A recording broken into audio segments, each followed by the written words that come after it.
Pagkalawan, daikon pa ako. Tay sa imong Santos na cross sa kaibutan imong gitubos. Pagbasa, gikan sa Santos na Ebanghelyo, sumala ang San Marcos. Himayaon ikaw. Sa pagkasayang sunda, miabot ang usa ka dato nga taga Arimatea, nga ginganlag Jose, usa ka tinun-an ni Jesus.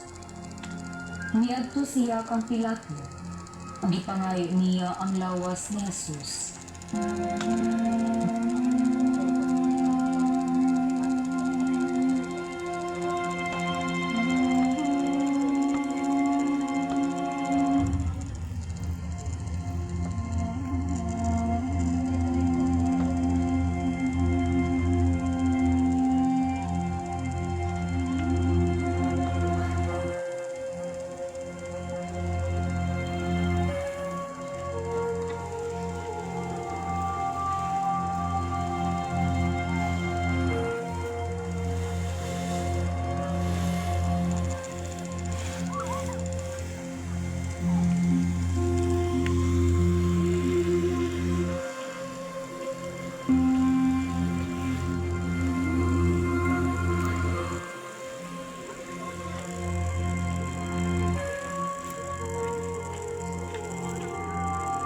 Busa gikuha ni Jose ug giputos niya sa usa ka bagong habol nga lina.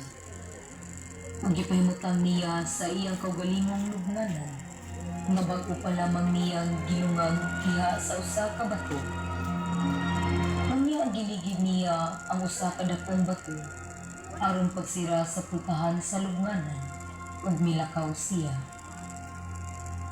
Si Maria Magdalena ug ang laing Maria naglingkod dito nga nagtan-aw akbang sa lubnganan.